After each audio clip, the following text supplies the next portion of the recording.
Am I the a-hole for refusing to attend family functions now that my father's affair child is being invited to them? This one's got lots of parts, but to simplify it, I, 18 male, practically always had an issue with Sadie, 17 female, who I've known since kindergarten. Her brother, 20 male, bullied me for 6 months when I was in first grade. He and his friends bullied me and a few others, but I was his favorite target. My mom got involved and he got in a lot of trouble, especially when he was bullying younger kids. After her brother got in trouble, Sadie turned on me and she has been persistent. My mom was in and out of each school I went to, making sure I was in different classes than Sadie, and that the school didn't let Sadie get away with bullying me too. She didn't stop. At least she didn't stop until we found out my dad is her bio father, which was 10 or 11 months ago. Which brings me to finding out my dad cheated on my mom when she was pregnant with me, and my parents are almost at the end of their divorce now. Dad has tried so hard to stop it. Sadie's mom wasn't married, but she was with Sadie's brother's dad, and they got married when Sadie was 2. Sadie thought he was her dad too, but he didn't treat her the same, and I have been told over and over to be forgiving and compassionate because the exclusion and verbal abuse she got from her dad made her lash out. I was mad when I found out. I was mad at Dad for doing that to Mom. But of all people Sadie he had to make? Yeah, I made it clear to everyone that Sadie might have the same bio dad as me, but I would never be her brother and I still hate her, so she can buzz off and leave me alone. My dad's family aren't talking to him either. They don't like the mess he made, and they tried to rally around me and Mom. But a few months ago, they started to change and would ask us to change our feelings towards Sadie and to find compassion. My mom had none for her, and she told Dad's family members there was no way she would family up, her way to describe it, to a girl who tormented me for a decade, and even cyber harassed me with messages telling me to end myself. I told Dad's family that I wasn't willing to have a relationship with Sadie. I said I wouldn't stop them, but they shouldn't expect to see me where Sadie will be. They told me a million times she's my sister, and I told them she's Dad's affair kid and a stalker and I hate her. I said Dad screwing up and making her doesn't change that. Sadie's first family function is going to be Christmas, and Dad's side are so annoyed I won't show my face for even a little while. They told me it would be good for me and for Sadie, and I told them I don't care what's good for Sadie. I said seeing her would ruin my Christmas, just like having to pretend I don't hate her would ruin it. They told me I should see all she's been through and be willing to at least see her for their sakes. Am I the a-hole? Now for the top comments. Not the a-hole. Time to put people on a contact timeout. Never thought I'd be in this position, but you're right. At this point, we're going around in circles, and they're going to turn on me more as they realize there's no compromise for me. They will not stop. Don't let the bastards grind you down. No contact seems like the best strategy. Give them time to think about their BS. Why do I feel it has always been the intention from the start? Rally around OP like they support his decision. Then all of a sudden, they see reason and want you to compromise. Time to bid them goodbye and start living your best life without them. I thought the same thing after they started pushing me and Mom to forgive Sadie and treat her like family. Because that turnaround happened abruptly, and I don't know how you can go from supporting me and Mom to being Team Sadie and screaming that she deserves to be loved and forgiven. Do you still have those messages where she cyberbullied you? Print them and put them in a nice frame and make that your present to your dad's family. A copy for everyone telling you to forgive her. You are not the a-hole. Go spend Christmas with your mom and her family.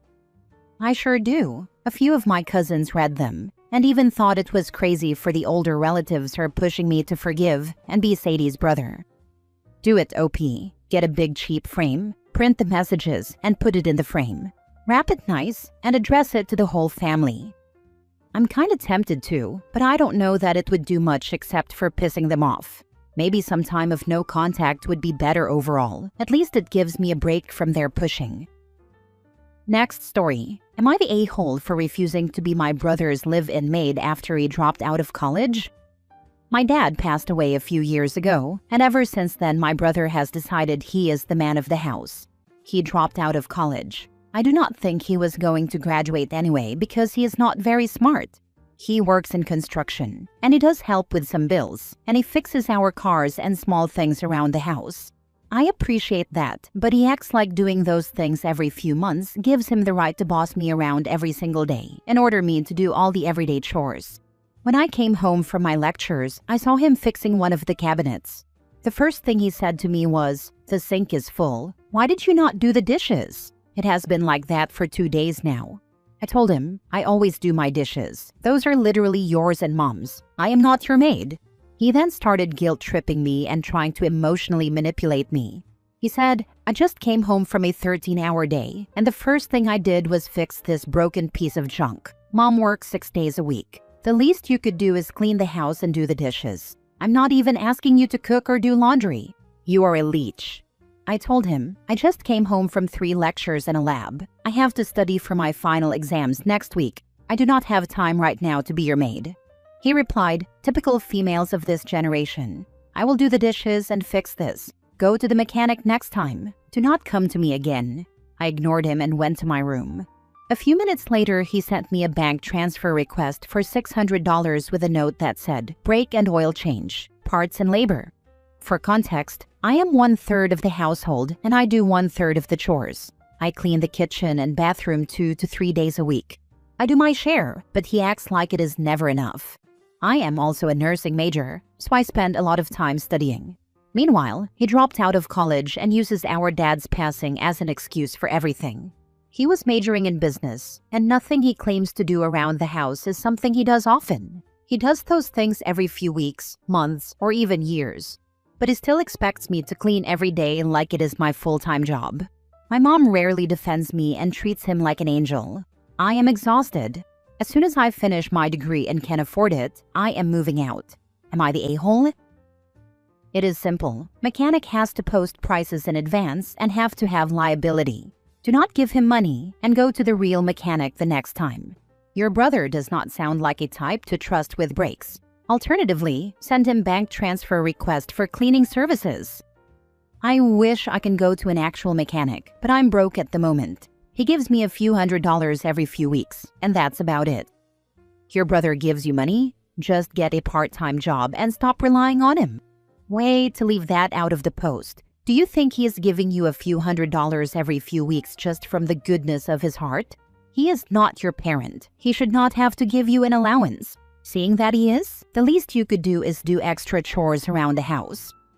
I was about to say everyone sucks here until OP clarified that her brother, on top of working full-time and supporting his family with DIY and repairs around the house, also gives his adult sister weekly pocket money from his wages.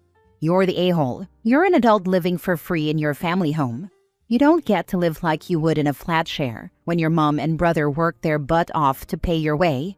If that means doing more than 1/3 of chores for now, then it is what it is, because you have more free time as a student. After your admissions, your brother is giving you money, paying part of the household bills, and fixing your car for free? You have just won the giant "you're the a-hole" rating. Shut up, wash the dishes, clean the house, or get a job. You're a mooch. An ungrateful mooch. Next story. Am I the a-hole for refusing to split a gift with my sister after she forgot her part but still wants half? A few months ago, my sister and I decided to buy an expensive birthday gift together for our mom. We agreed to split the cost evenly, and I paid my share right away. At the time, she said she would send me her portion later, which I thought was fine. I went ahead and purchased the gift, making sure everything was perfect and ready for the celebration. The day came, we gave the gift, and everyone loved it. Afterward, I asked her about her share of the payment, but she kept putting it off, saying she would pay when she could. Weeks passed, then months, and she still hadn't contributed anything. Recently, she told me she expects me to cover the full cost because it's just money, and she doesn't want to worry about it. I reminded her that we had agreed to split it and that I already covered my portion. She insisted that since she didn't pay immediately, I should just pay the rest and she would consider it even later. I explained that I wasn't willing to cover her half and that it's unfair to expect me to pay for something we both agreed to share. I understand money can be tight sometimes, but this was an agreement we both made months ago. I went out of my way to organize and buy the gift, and now it feels like she wants to take advantage of the situation. I'm standing by the fact that she still owes me her part, and I shouldn't be responsible for paying more than I already did. Expensive lesson. We learned it when family agreed to buy mother-in-law a new sewing machine for Christmas. It was $300. This was over 20 years ago, and everybody was to pay $50. We bought machine and immediately received payment from 2 siblings. One sibling I worked with and had to hound her for at least 3 months before she finally paid it. Never received money from the remaining 2. So we paid for half the machine. Never again did we do that. Wow, that sounds so frustrating. It's crazy how some people can just forget or ignore their part of an agreement. Definitely an expensive lesson, and I don't blame you for never doing that again. Not the a-hole. She pays up front or she doesn't get a dime. Next time it's pay up front or we're not doing a split at all. My sister does this. I will never split anything with her again. It's manipulation, getting you to buy and pay for the gift and including her name as the giver. She never planned to pay you. It really does feel like they want the credit without any of the responsibility. Not the a-hole. Tell her that if it is just money, then she should have 0 problems handing over her share. Honestly, I'd cut ties with her until she did. If anyone asks why, just say, she used me for money and refuses to pay me now, with 0 specifics, so it doesn't get back to your mom. Last thing you need is her feeling like a burden, when that is 1000% your sister. I'm not cutting ties, but I am definitely keeping my distance when it comes to anything involving money from now on. Last story. Am I the a-hole for not wanting to invite my biological parents to my wedding after what they did? I, 20-year-old female, am getting married to my fiancé of 2 years, 22-year-old male. My biological parents physically and emotionally abused me all throughout my life, until they kicked me out right after I graduated high school. They'd kicked me out twice before, once when I was 14, and again when I was 16. They would verbally abuse me and tell me things like, "You'll never make it in life," and "Why would anyone love you? You don't do anything but sit around all the time."